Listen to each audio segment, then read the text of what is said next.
If you want your listings to rank high on Etsy search and stay there, then you have to learn how to read your data and analytics. So I'm going to walk you through this. If you're new here, hi, my name's Aurelis. I'm an e-commerce marketing and sales strategist, not a self-appointed one. I actually have an MBA in strategic marketing and have worked in this industry for nearly 2 decades.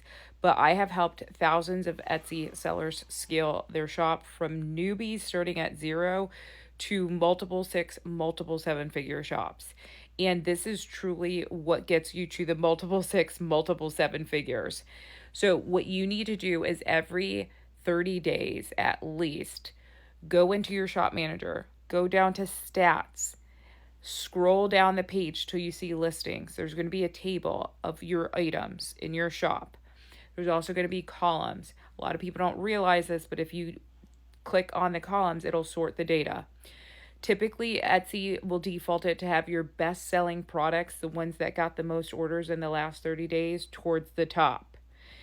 Now, that doesn't mean that they're good to go. Sometimes they need to be optimized. So what you really want to do is you want to look at your views and you want to see which listings are getting a lot of views and which ones aren't getting enough sales based on those views. Sorry, my phone's about to die.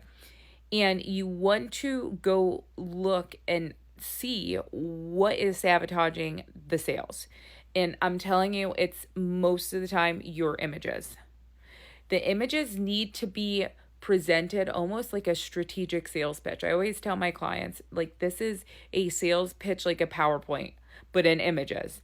You need to get to the point very quickly on what your product is, what makes it unique and different, and how does it benefit the consumer and solve that shopping problem that triggered them to go on Etsy to begin with and start shopping.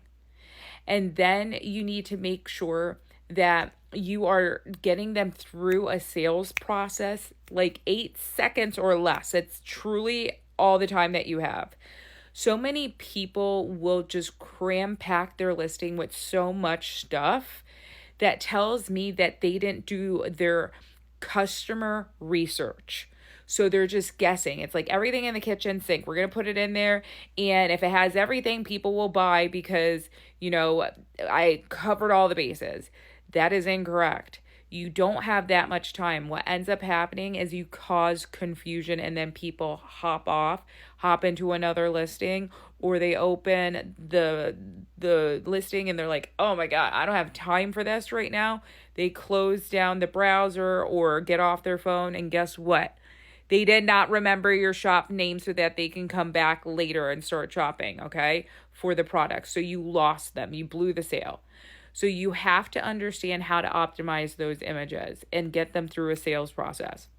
If you're in a position where you're like, I'm just sick and tired of not knowing why my shop is stuck or why I'm not generating as many sales as I could be, I uploaded in my profile link a assistant for you guys. It's the AI Shop Audit Assistant.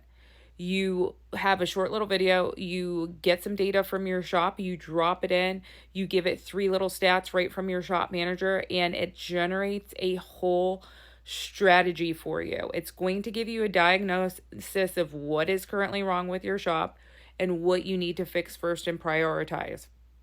You have to tackle the low-hanging fruit. So many people start from scratch by launching a new product, or they start from scratch by rewriting SEO when they didn't need to rewrite SEO, and then they just basically push the reset button on that listing. So I don't want you to make these mistakes. These are the mistakes that I see happen all the time. The worst is when somebody changes their SEO and they didn't need to. That truly brings me pain at that point. So if that is something that you're dealing with right now, go grab the Shop Audit. It's super accessible. It's going to take you about 5 minutes. As long as you have ChatGPT, you're good to go. Plus, so you can use the GPTs, the assistant, and you can use that assistant forever and ever. You should be doing this process every 30 days at least, and always be focusing on the next quickest win, the next low-hanging fruit. Stop starting from scratch over and over again. This is truly what's keeping you behind in sales.